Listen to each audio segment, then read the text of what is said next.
ये कहानी है उस लड़के की जो इंजीनियर बनकर देश की सेवा में योगदान देना चाहता था, अपने परिवार के लिए कुछ करना चाहता था। जुलाई 2010 में वो चंडीगढ़ यूनिवर्सिटी में सिविल इंजीनियरिंग में दाखिला लेता है। जीवन बिल्कुल सामान्य चल रहा होता है। रोजाना कॉलेज, घर पर पढ़ाई, फिटनेस का ख्याल और माँ बाप की चिंता के बीच इसके 3 साल गुजर जाते हैं। बस 1 साल बाद उसे इंजीनियरिंग का सर्टिफिकेट मिलने वाला होता है। तभी आती है 21 अगस्त 2013 की वो काली रात, जब वहीं के पीजी की चौथी मंजिल से ये गिर जाता है। तुरंत पीजीआई में भर्ती कराया जाता है। घर वालों तक खबर पहुंचती है, आपका बेटा हरीश अस्पताल में है। पिता पूछते हैं बेटे को क्या हुआ है। मां घबरा जाती है और आनन फानन में ये लोग चंडीगढ़ पहुंचते हैं, जहां से बेहतर इलाज के लिए हरीश को दिल्ली एम्स रेफर किया जाता है। और वहां पता चलता है क्वाड्रोप्लेजिया नाम की बीमारी है। गर्दन के नीचे का पूरा हिस्सा निष्क्रिय हो चुका है। ये उठने चलने की स्थिति में नहीं है। डॉक्टर भरोसा दिलाते हैं ये जल्द ठीक हो जाएगा। करीब 7 साल तक परिवार अपनी सारी कमाई और बचत झोंक देता है। और फिर आता है साल 2021 का वो मुश्किल वक्त, जब पिता अशोक राणा दिल्ली का 3 मंजिला मकान बेच देते हैं।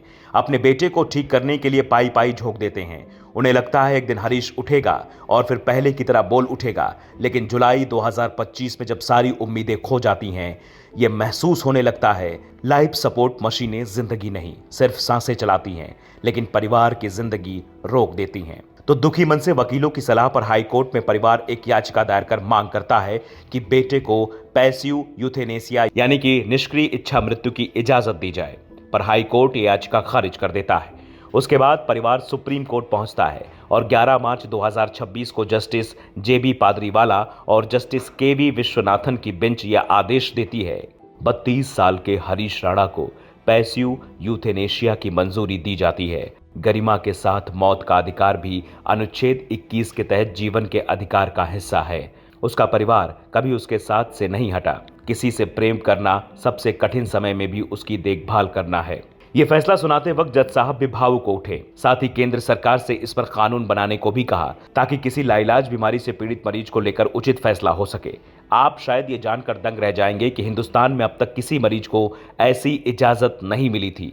यहां तक कि देश में पहली बार इसकी मांग एक बेहद गंभीर केस में उठी थी, जब कर्नाटक की रहने वाली एक नर्स के साथ वहीं के वार्ड बॉय ने गलत हरकत की और फिर उन्हें मरा समझकर छोड़कर भाग गया। लेकिन वो ब्रेन डेड की स्थिति में करीब 42 साल तक बिस्तर पर पड़ी रही। सुप्रीम कोर्ट में याचिका पहुंची तो जज साहब ने इच्छा मृत्यु देने से इनकार कर दिया और आखिर में साल 2015 में गंभीर बीमारी से अरुणा की मौत हो गई। लेकिन अब जब सुप्रीम कोर्ट ने इस मामले में मंजूरी दे दी तो कई तरह की चर्चाएं भी होने लगी हैं। हालांकि एक तरफ गाजियाबाद का केस चर्चा में है तो दूसरी तरफ पीलीभीत की एक महिला का मामला भी चर्चा में है, जिसे डॉक्टर ने कहा कि ब्रेन डेड है, घर ले जाओ। घर वालों ने अंतिम संस्कार की तैयारियां भी शुरू कर दी। लेकिन रास्ते में एम्बुलेंस जैसे ये गड्ढे में गई, झटके से महिला की सांसें लौट आई। उसे दूसरे अस्पताल में भर्ती करवाया गया और 13 दिन बाद अब वो स्वस्थ होकर घर लौट चुकी हैं। जिसकी तस्वीरें सामने आने के बाद धर्म को मानने वाला हर व्यक्ति यही कह रहा, जीवन की हर सांस ईश्वर के अधीन है। ये तभी रुकती है जब इस संसार में समय पूरा हो जाता है।